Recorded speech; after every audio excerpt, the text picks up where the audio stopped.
Virgin Most Powerful Radio, sharing the gospel with clarity and charity.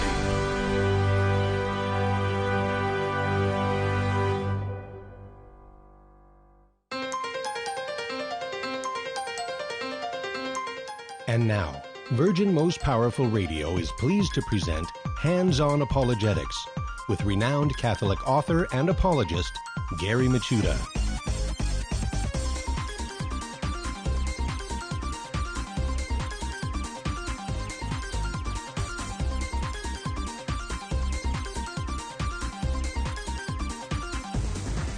And welcome, everybody. Hands-On Apologetics. You have entered into Virgin Most Powerful's Apologetics Dojo. And welcome aboard, everybody. I am Gary Michuta, your host and sensei for this hour, where we're going to basically look at where the rubber of catechesis meets the road of everyday life. And got a great show in store for you today. I'm really excited. We're going to have Master Apologist Eric Ybarra back on the show. And we're going to talk about one of those aspects of apologetics that I think is really hard for non-Catholics to understand, or it's one of those peculiarities about the faith, I think, that becomes a lightning rod for objections.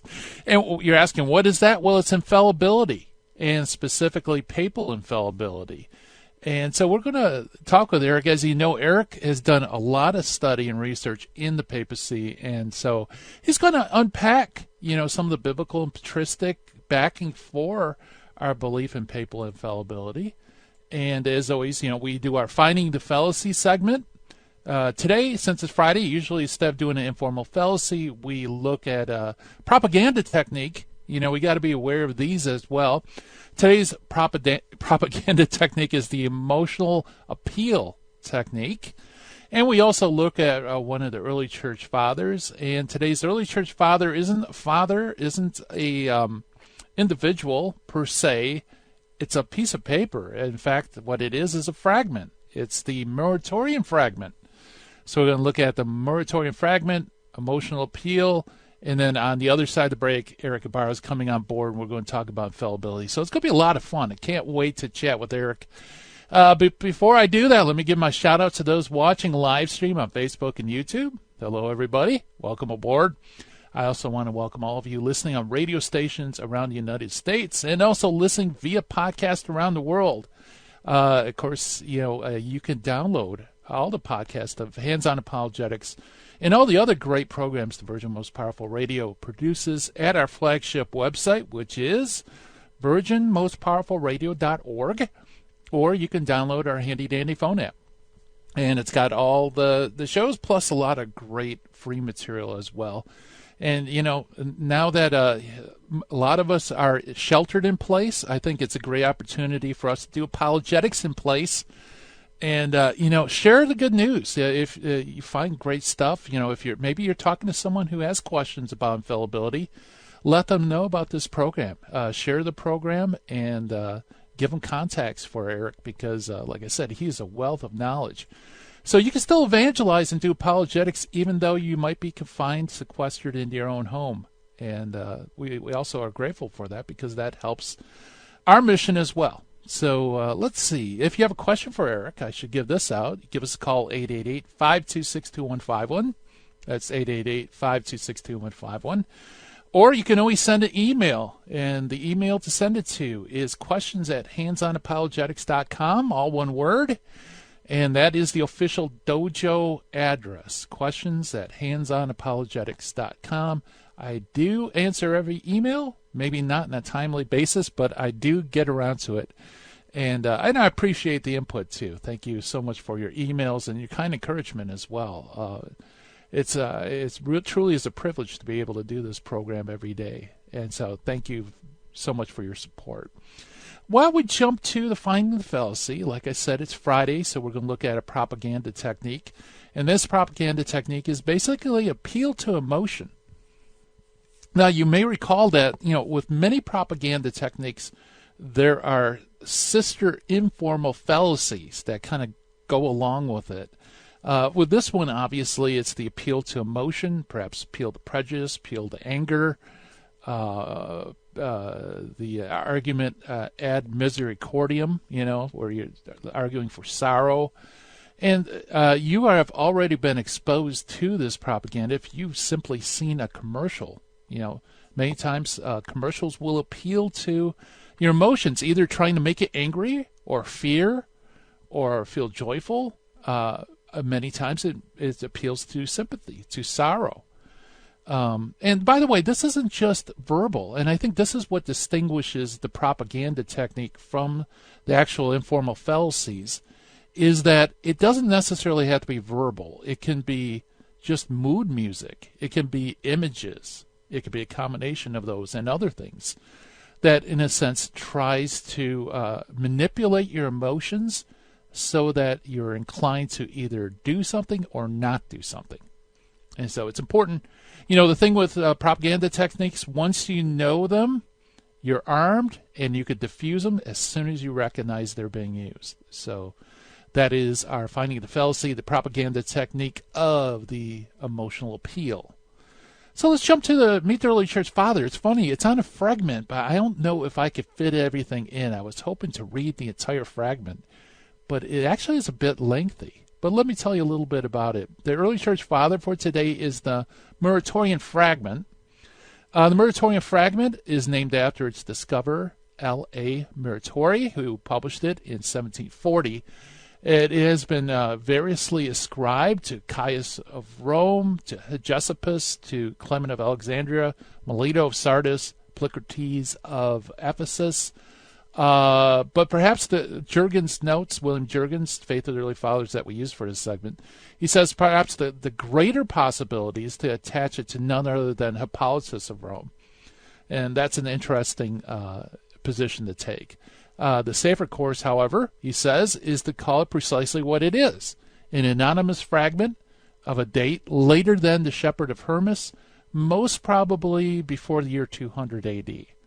So that's pretty much all we know about the text as a whole.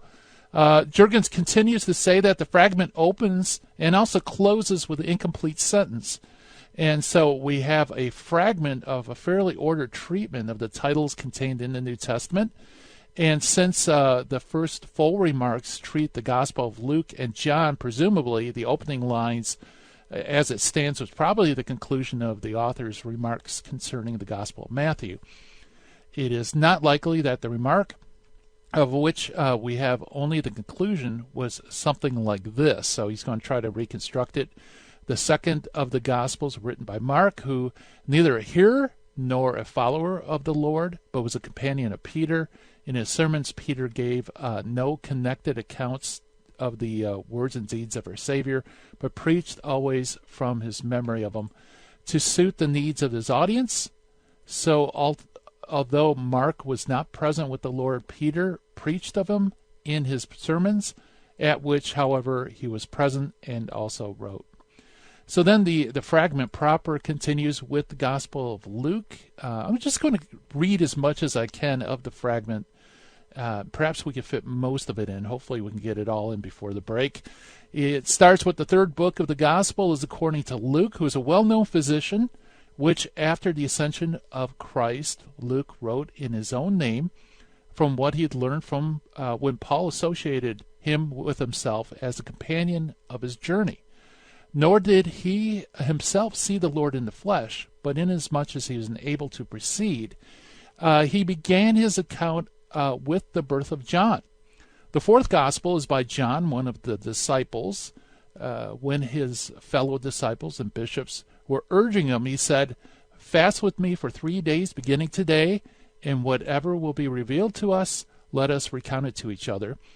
And on that very night, it was revealed to the apostle Andrew that all things they had recalled to mind, and John should write them all in his own name.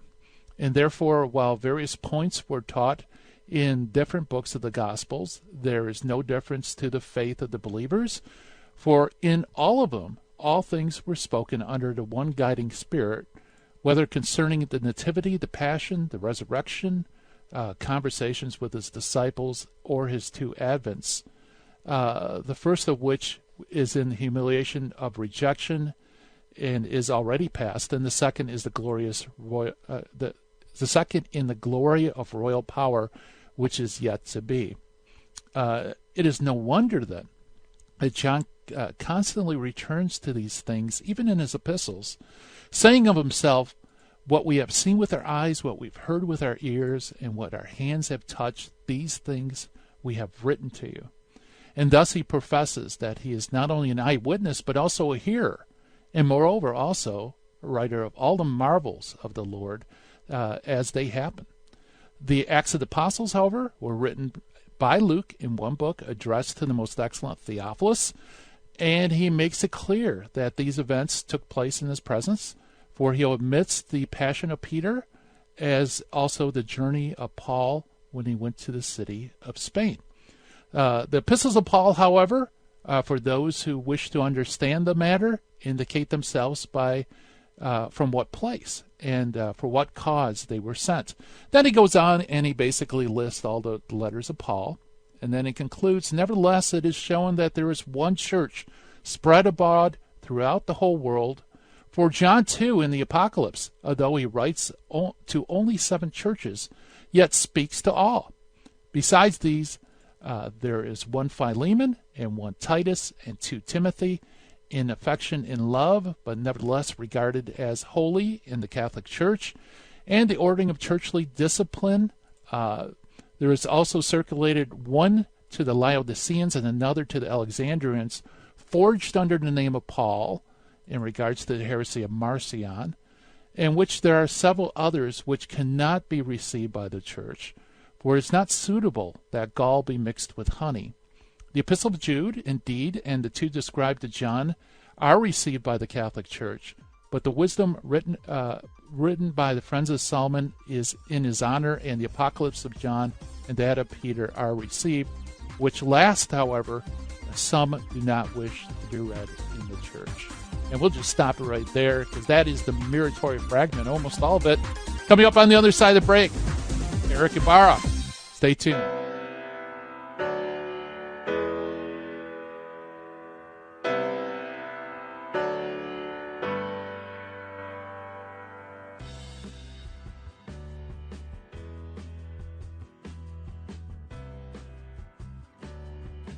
Psalm 119 says, "Your word is a lamp for my feet and a light to my path." According to St. John Paul II, being a Christian means saying yes to Jesus Christ. It consists in surrendering to the Word of God and relying on it, but also endeavoring to know better and better the profound meaning of this Word. May God grant that we always rely on His Word, read it often, and put it into practice.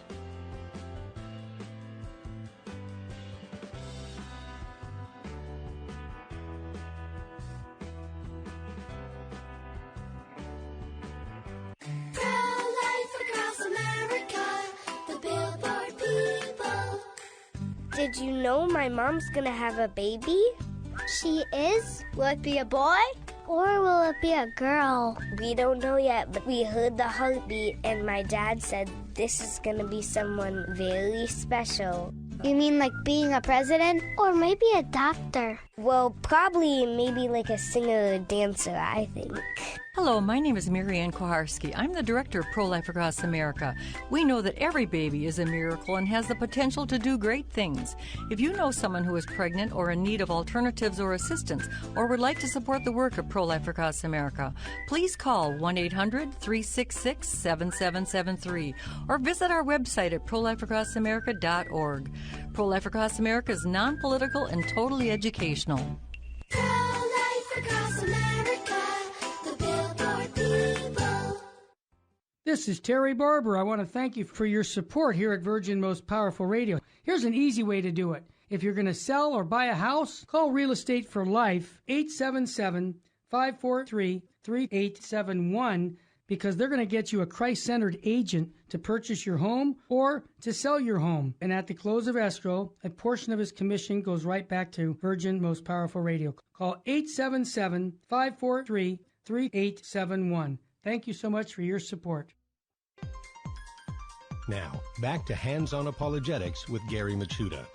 If you'd like to join the conversation, call 888-526 2151. Here's Gary. And welcome back, everybody, to Hands-On Apologetics. And, if there's a topic that's a lightning rod for dialogue, debates, and apologetics, it has to be the topic of infallibility, and specifically papal infallibility, not only with Catholics and Protestants, but also Catholics and Orthodox as well. And to help us work through this and look at the sources of infallibility, we have Master Apologist Eric Ybarra coming on. Eric, of course, is the Catholic apologist. He blogs at Ybarra.org, and he's also the co-host, along with Michael Lofton, another person that's a regular on the show, at Reason and Theology. So check out his stuff at ericbarra.org and also reasonandtheology.com. He's done a lot of work, especially in the papacy and also with Catholic Orthodox apologetics. So this is going to be a great discussion. And Eric, welcome to Hands-On Apologetics. Oh, thank you, Gary. I'm so delighted to be back on. I appreciate that. Hey, it's a delight to have you on. I just wish I wasn't so exhausted from reading the entire Muratorian fragment in the first segment. But infallibility. If I had to pick the top three most contentious Catholic teachings, papal infallibility definitely has to be up there in the top. Absolutely, yeah.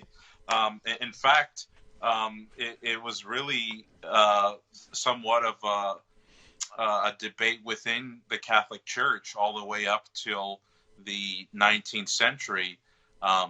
You had basically all Catholics believed that the papacy was basically true and that it was of divine origin and that it could not be reversed or renewed or done away with. But the precise prerogatives of infallibility were debated all the way through this time up to the 19th century. So you had Roman Catholics who submitted to the jurisdiction of the Pope who were still wondering about this topic. So yeah, it did generate a lot of debate. Yeah, absolutely. And today even more so, with non-Catholics too. Oh, yes. Because that's a huge stumbling stone, and there's so many misconceptions about what exactly is involved with papal infallibility. But you know what? I'm going to follow your lead. Wherever you want to start, we'll start, and we'll just move from there. Yeah, I appreciate that. Yeah, so a lot of people when they hear papal infallibility, the word itself has two novel terms. Papal, coming from papacy, which doesn't even get said on my recollection until some part of the beginnings of the second millennium. And then infallibility is also not a term that you hear either in Scripture or much into the Church Fathers or the councils. So it already comes with this sign of being new. Of course, we would just turn around and say that this is true, but it's also appropriate in a sense because large doctrines that take up lots of words can be shortened, like the word Trinity, which is not in the Bible, and which some of the pre-Nicene church fathers don't really talk about. Of course, Tertullian does, and I think a couple others, but it was kind of a novel term then as well. So it's not a new doctrine. That's the main thing that Catholics want to communicate to the world. It goes back all the way to the Holy Scripture. And the way we explain this is that when Christ came to set up the church on earth, he spent a lot of time forming 12 men. And the reason why he did this was because he was going to depart, in some sense, bodily and physically from the world. And his mission would continue through this human agency that he sent out into the world. But this human agency has the very authority of Jesus Christ being carried in it. And so it's not just a regular human agency like Nations Bank or, the federal U.S. government. This is a supernatural society That's how we call it in systematic theology. The church is a supernatural society, a missionary society, which carries the mission of Jesus Christ, which he said in Matthew 28 is to make disciples of all nations, teaching them to obey everything I have commanded you. So Jesus Christ set up an authoritative school that would start in Jerusalem, would move out, and then spread to the outermost parts of the world. So being a missionary school, it has a doctrine, and that doctrine is being supernaturally protected by the Lord for the sake of the salvation of the human race. And so papal infallibility or ecclesial infallibility, which means the infallibility of the church, all these things are rooted in the idea that our Lord is protecting his mission, which is being spread through human agency. So it doesn't originate in the idea that, oh, we love the Pope and he's so smart and he's so intelligent and, oh my goodness, he could never be wrong. Has nothing to do with that. It has everything to do with protecting our Savior's words and his mission that the Father gave him, which is to be the light of all nations.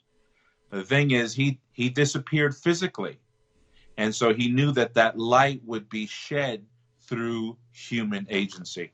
And so that's what trips us up a little bit, because whenever you have a society that claims both a human element and a divine element, we're happy with the divine part, but the human element has a lot of economical difficulties, sin, stupidity, and a number of other issues that we have to deal with.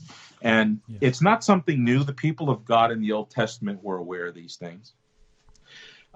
So papal infallibility really comes out, it's a corollary of ecclesial infallibility, which is what I just basically said, that the church, a visible church, starting with the apostles, cannot lead the world astray. It cannot fail to transmit what Christ taught, because he promised, I will be with you always, even to the ends of the earth.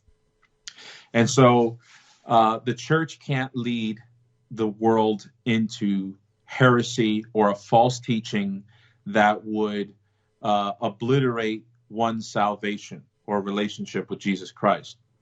But ecclesial infallibility is more of a general doctrine, and it doesn't get as concrete as history proved it would need to be, because the church is filled with a plurality or a multiplicity of persons. And here I'm talking about the bishops in the apostolic succession. There's many different wills. And so whenever the church decided to get together to decide doctrine, we see this already in Acts chapter 15, where the apostles considered the question about the Gentiles and whether they needed to be circumcised and obey the Sinai legislation of Moses in order to be saved. And the apostles gathered together into a council, and there were people that were on two different sides. And the apostles had to come down and say, this is the way it's going to be. The Holy Spirit confirms them. They don't need to obey the law of Moses. Now, that council sent out a letter, and the way St. Luke calls it, he calls it the dogmata in Greek, which is the Greek word for dogma, which the Greco-Roman world was often used for the scripts of Caesar or the decrees of Caesar that would be sent out to the provinces. But the idea of a church getting together and making decisions will have certain disputes within the church. And so as church history moved forward, it was nice to have a happy consensus. It was nice to have an opinion that was agreed upon by everyone. But what we learned is within that human element, under the umbrella of that human element of the church, you had diversity and contention. And so the idea was, well, what happens when the church has diversity and contention? Is there a center of gravity that pulls in all the wills of the bishops so that it's consolidated into one? Or is the church helplessly left at allowing diversity to play itself out and crystallize in schisms? And so what the early church knew is, no, there's a tradition called the primacy of St. Peter. That is the center of unity, the center of gravity. He has to submit to the tradition of the apostles. So Peter was not, he didn't legislate new teachings. His job was to guard the doctrine of Christ. So all of his successors certainly would have that mission to guard the doctrine of Christ. But at the same time, they understood that there was this hierarchy in the teaching of truth in the church, and that the authority of Peter and his successors would carry a divine gift of preserving the church in its mission to teach the truth. And so you have Christ's promise, the apostolic foundations, you have the ecclesial infallibility, and then you have this recognition of a center of gravity, a center of unity within the church, within its hierarchy, stationed in Peter's successor. And so that's the historical, that's where it stems from, where we get this idea that the Pope can teach on certain conditions and be preserved from error. Yeah, very good. I mean, that's a great sketch because papal infallibility is ultimately based on Christ. You know, Christ is infallible. He imparts infallibility to the church. Like you said, that's tied to the mission of the church. Then the question is, well, how does the church authoritatively teach so as to prevent it from falling in error? And then you run into, okay, well, it's a visible society with bishops, and then ultimately the Pope is that linchpin of unity, like you said. That development, when does that development kind of start? Is that around the Arian crisis, or did it start earlier, later? You know, in the pre-Nicene era, the church did not exactly have a pattern like God gave Moses to set up everything. So there was, you had provincial synods, in both East and West, really governing the churches. So churches had the practice of gathering into synods, but the Roman synod was seen as sort of the gravitational pull. And we'll get back to that when we get back here. Absolutely. We're chatting with Eric Ybarra about papal infallibility.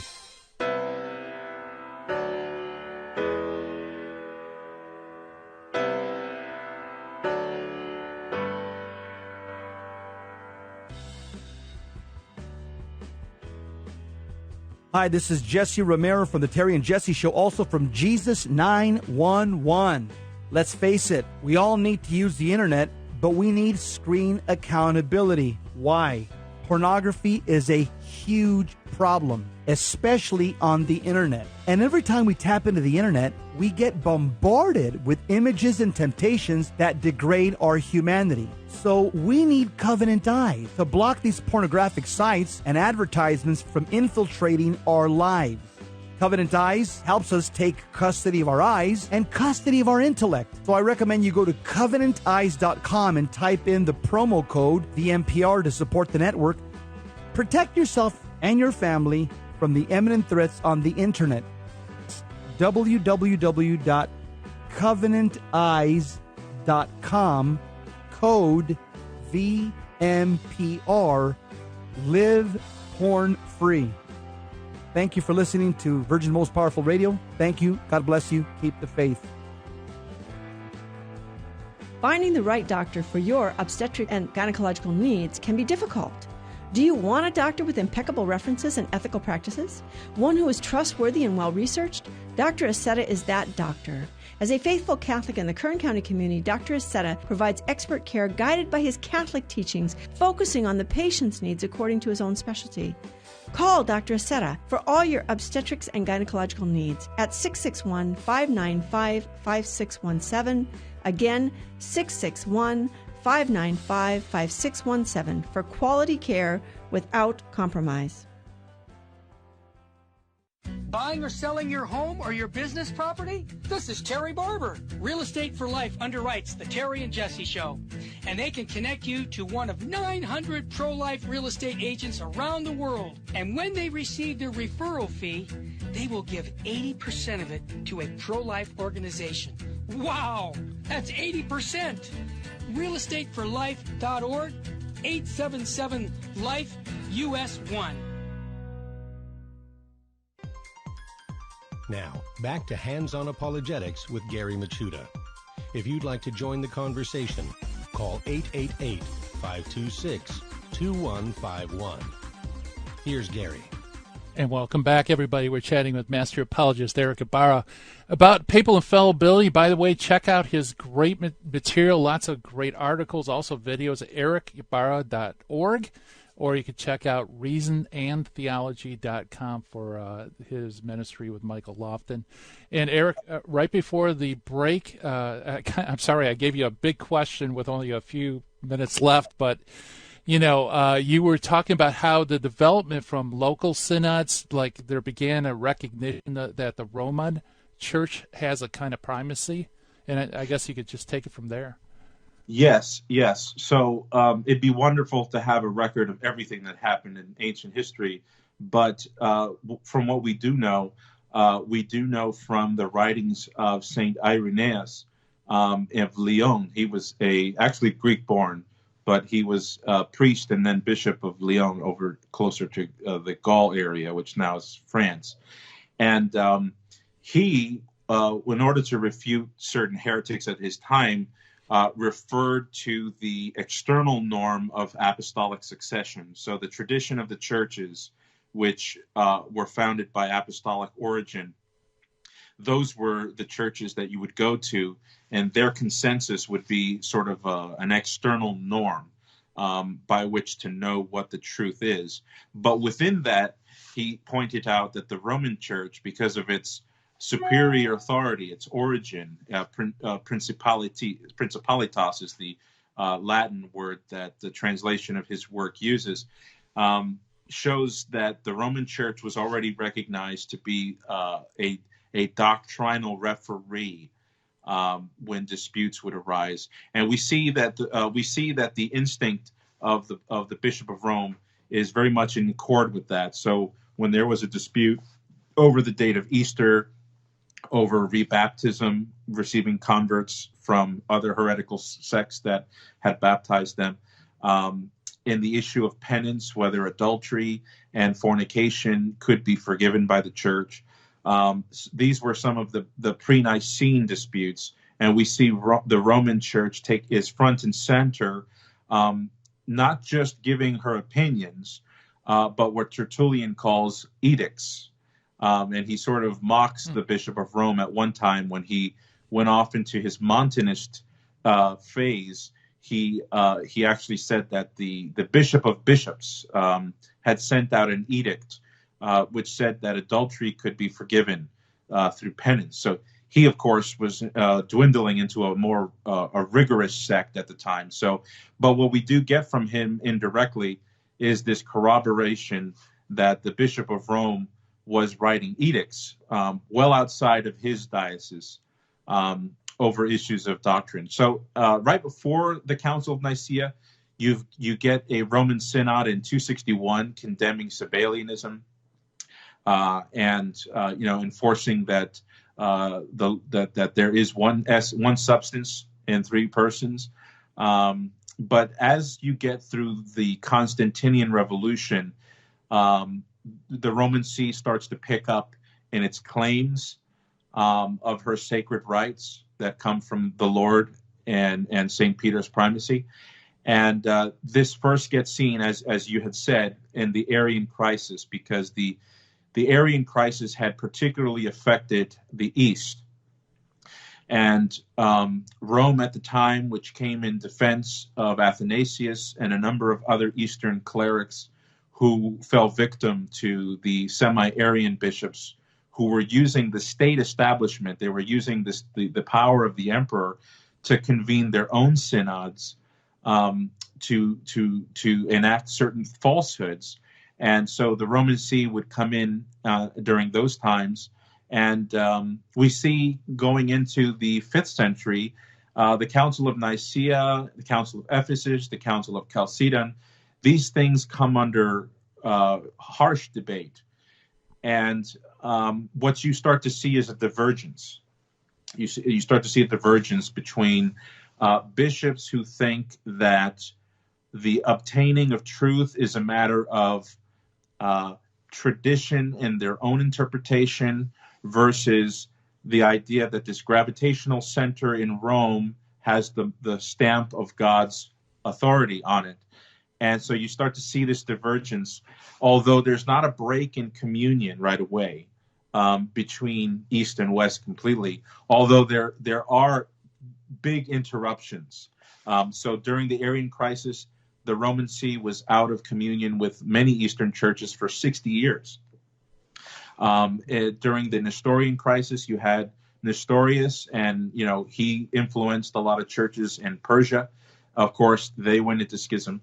Then you have the Miaphysite controversy in the 5th century with Leo's tome and Eutychius of Constantinople.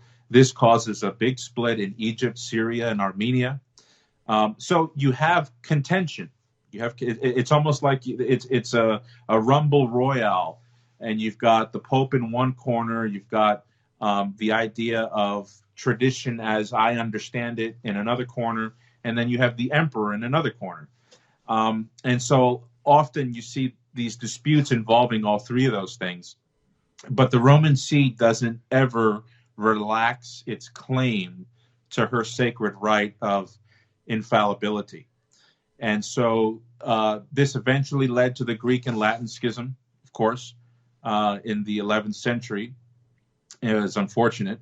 But the Eastern bishops at the time basically it was either papal absolutism or independence, and they chose independence and the patriarchal theory where the patriarchs lead the church. And so that moves us into the Western history where Western powers rise and medieval Europe comes. And but even then, the canonists and the theologians at that time, they still knew that the succession from Peter and the episcopate at large was divine. And so they understood that the Pope the court of the Pope would be the place where decisions on the faith were decided. That gets put into the Gratian. Gratian was a canonist at the time. His decree served to influence a lot of medieval canon law. So the papacy was right there from the beginning in the renewal of canon law in the West. And papal infallibility does come under a large dark cloud with the conciliar movement, where you had bishops who thought that the Pope had great authority. He has a divine position, and we can't annul that office, but it's greatly restricted. It's restricted by the other bishops, the majority of other bishops. It's restricted by a council. And so these debates sort of raise the question again about what the sacred rights of Peter really are. And for close to 200-300 years, you had a lot of good theologians that really thought that an ecumenical council was higher than a pope, and so the ecumenical council could subject a pope to its authority, so ignore his decrees, even discipline him. That caught wind but it didn't win in the end. It lost a lot of support because of the obvious failures. One council makes its own decisions, and then the Pope disagrees with it. Another council with the Pope happens, and it goes against the prior council. So now it's which council's correct. So it inevitably went into that recognition that there needs to be a gravitational pull towards one center and not many contending centers. And so, but they weren't making anything new again, because we see back in the scriptures and in the tradition of the church, this singularity of Rome certainly had it was understood to have divine intention behind it. Yeah. So then you had the French. Go ahead. The conciliars, weren't they? Wasn't it because of the Western Schism with a pope and two anti-popes that kind of got people thinking maybe council could straighten out the mess and tell the Pope what to do and actually depose a pope? Yeah, so that's really when conciliarism really got into the schools at the time in Paris, University Paris, the major intellectual centers where bishops were taught and theologians were taught and canonists were trained. The idea that an unrestricted power is doing major damage, especially when you have two unrestricted powers. And so the logic was, if we have two unrestricted powers, well, we have to have a greater one to put away the two unrestricted powers. Unfortunately, the church ran into a situation where it was unprecedented in the sense that the gravitas of that situation was greater, but the idea of a papal schism where you have two popes that were rivals, that happened many times in history. And in the past, the idea was not, well, let's choose a bunch of bishops who could agree on who's who. That really wasn't the solution. At that time, they kind of viewed it as just like any other church that had two bishops that were in dispute. There would be an investigation, and usually one of the claimants would either resign or die before it got too long. Or the emperors got involved, and that kind of scared one of the contenders away. But this time you had royal defense on both sides, and so it really ramped up. And the church, it was only providence really solved that situation. The decree that was made at the Council of Constance certainly made sort of an emergency appeal to the council, but those decrees didn't really pick up and win out in the aftermath. Very good. Yep, we're chatting with Eric Ybarra about the sources of papal infallibility. More to come on the other side of the break. You're listening to Hands on Apologetics. Stay tuned, everybody.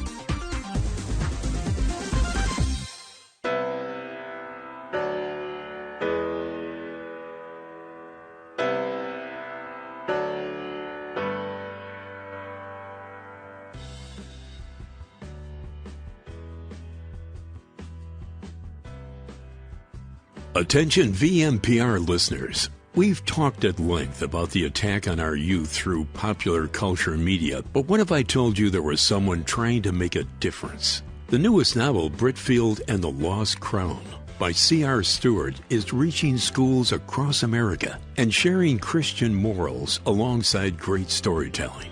What if I told you that this mission needs your help? To reach more children, Britfield and the Lost Crown need funding for their ongoing book tour. If you're interested in making a difference, if you're interested in buying the book, or are curious and want more information, go to BritfieldInstitute.org. That's BRITFIELD Institute.org. Or email media@britfield.com. Help open up the world of Britfield and the Lost Crown to people everywhere.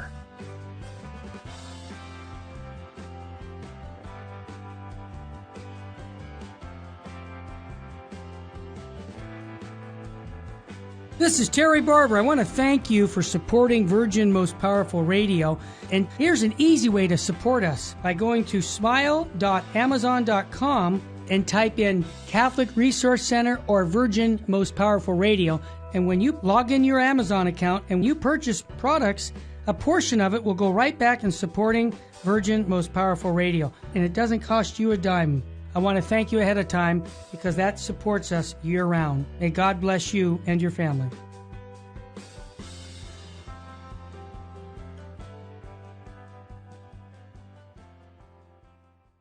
Buying or selling your home or your business property? This is Terry Barber. Real Estate for Life underwrites the Terry and Jesse Show. And they can connect you to one of 900 pro-life real estate agents around the world. And when they receive their referral fee, they will give 80% of it to a pro-life organization. Wow! That's 80%! realestateforlife.org, 877-LIFE-US1. This is Jesse Romero. You're listening to Hands-On Apologetics with Gary Machuda on Virgin Most Powerful Radio. And welcome back, everybody. We're chatting with Master Apologist Eric Ybarra of ericibarra.org and also of reasonandtheology.com. Hopefully we'll have a couple of minutes at the end of the program, Eric. We could talk a little bit about your work with both those sites. You were just finishing up with the conciliarist and how this Great Western Schism caused some to rethink, maybe the council could in some ways be over the Pope. And like you said, it really is by divine providence that, that was taken off the table. Ultimately, the schism was healed. Yeah. So, what the conciliarists could never really drop was the idea that a council had to be ratified by the Bishop of Rome. Yeah. And so once you had his absence and his refusal, ultimately, the council lost its head. And so they quickly learned that this was not the route to take. But, as we get closer into the post, you have the Enlightenment, you have the French Revolution, you have major political and societal upheaval in Europe. There was basically a fragmentation of religious society and the growth of liberal ideas, religious liberty, and a number of other things. Some of them were good. Some of it was bad and deadly spiritually. And what you had coming out of the French Revolution is basically political systems sort of being stripped of their of Catholic religiosity, and so you have more overall after you have Napoleon's Concordat, and you have eventually the idea of the republic and democracy and more independence. Well, as a result of that, going into the 19th century and going into the 19th century, the aura was: is the church going to go with the progress that history has brought us, where people are they're asking questions about life, they're asking questions about religion? Is the church going to stick to its old school self, or is the church going to sort of join all the other public institutions that are adapting to new ideas, more pragmatic ideas in philosophy and religion and things like that? And so this is one of the reasons why the First Vatican Council was convened. You had a couple of movers and shakers that wanted papal infallibility to be made a dogma, so that they could finally, put the flag even deeper into that gravitational center of papal authority, in the face of dwindling liberalism and new religious ideas.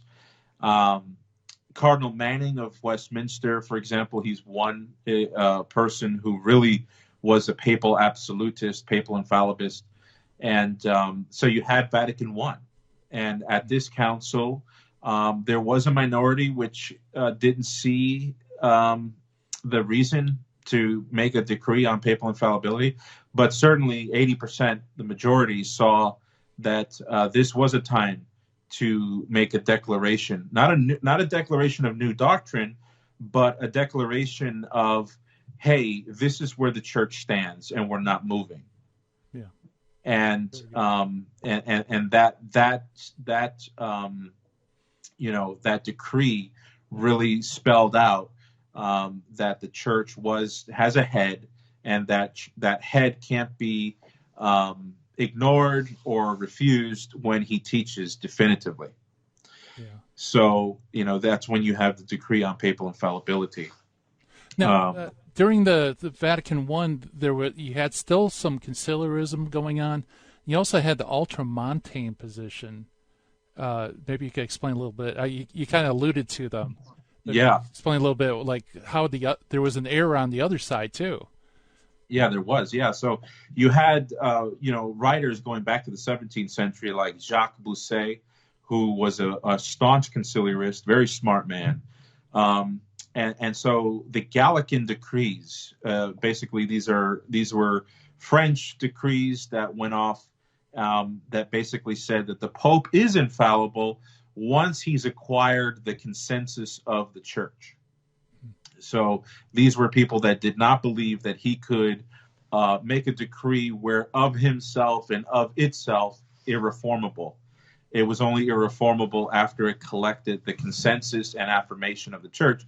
On the other side, you had this view that everything the Pope teaches, going back to all the medieval statements about church, state, temporal authority, papal lordship, everything was infallible. And that certainly was just as dangerous, even more, I would say. And so the Catholic Church really did come to a balance of limitations. And we know that because after the council in 1870, you had certain uprisings in Germany where one of the chancellors made a claim that, now the Pope can make up new teachings for the church. And Pope Pius IX wrote a letter, and he approved it.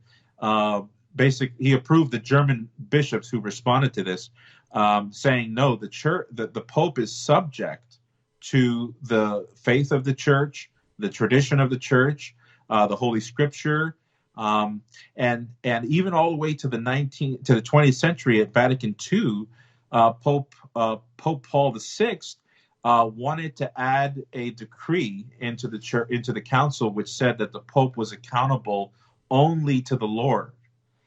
And the Theological Commission at the council spoke against that because the Pope is accountable to the faith, to the tradition of the church, to prior dogma, and to all these things. So Pope Paul VI relented from that. And the council bishops then even said that the Pope was subject to even common sense and reason.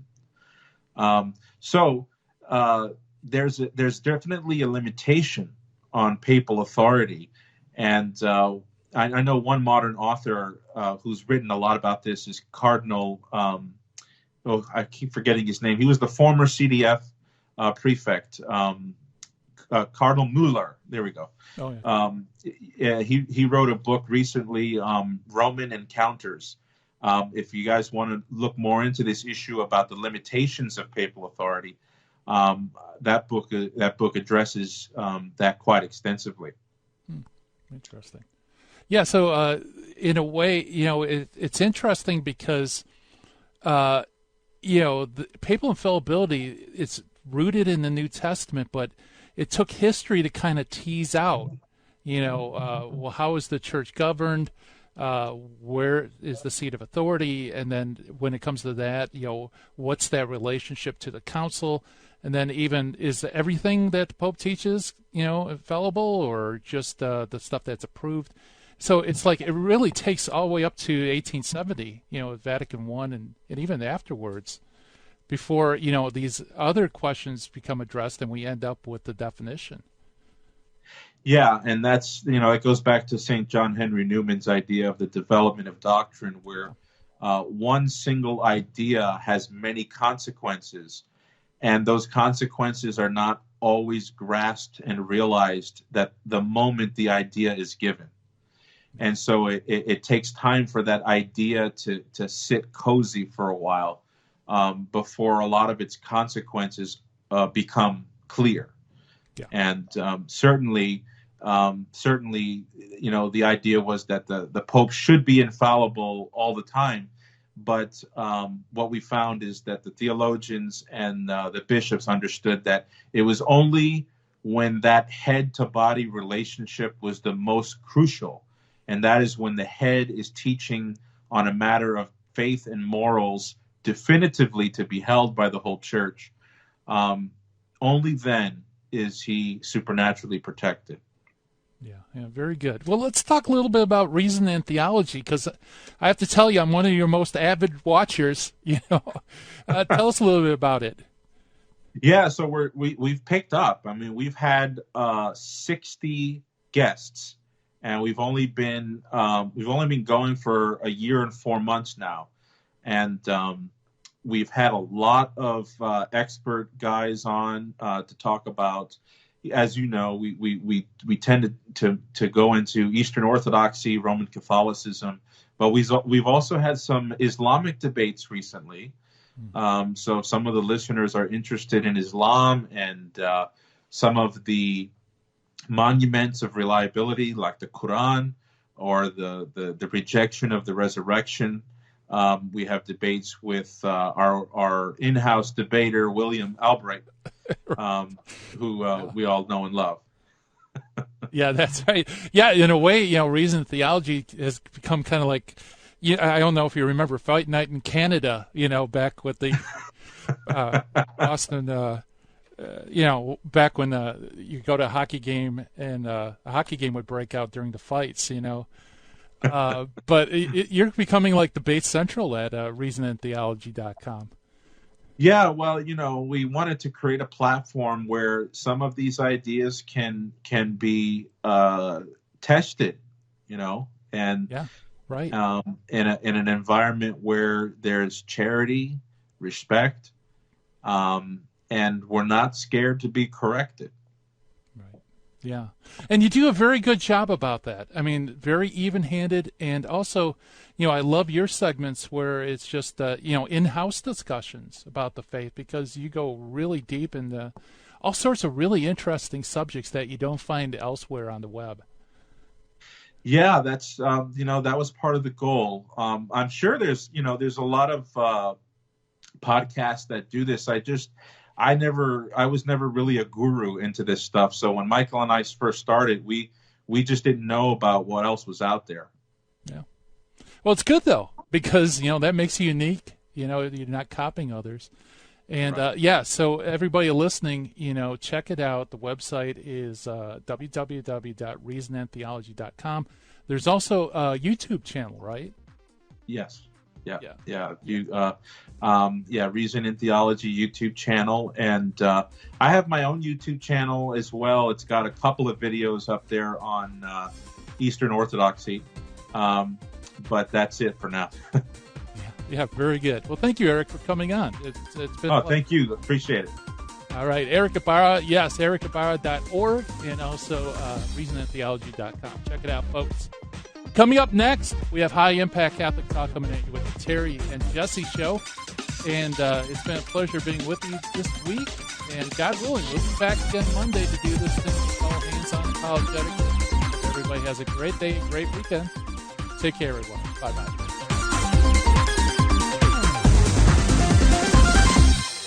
In the 1990s, I lived and worked in Hollywood.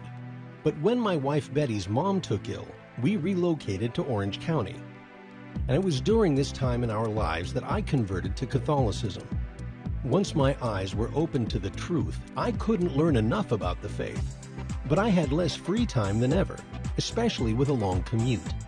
That's when I discovered the real value of Catholic audio. Listening to cassette tapes transformed my daily commute into a miniature retreat. And that's the beauty of Virgin Most Powerful Radio today. Since the podcasts are archived, you can listen anytime on our smartphone app. I know how listening to Catholic audio can bring you closer to Christ and His Church. So I encourage you to visit the App Store or go to vmpr.org and download the app today. It just might change your life. I'm Matthew Arnold for Virgin Most Powerful Radio.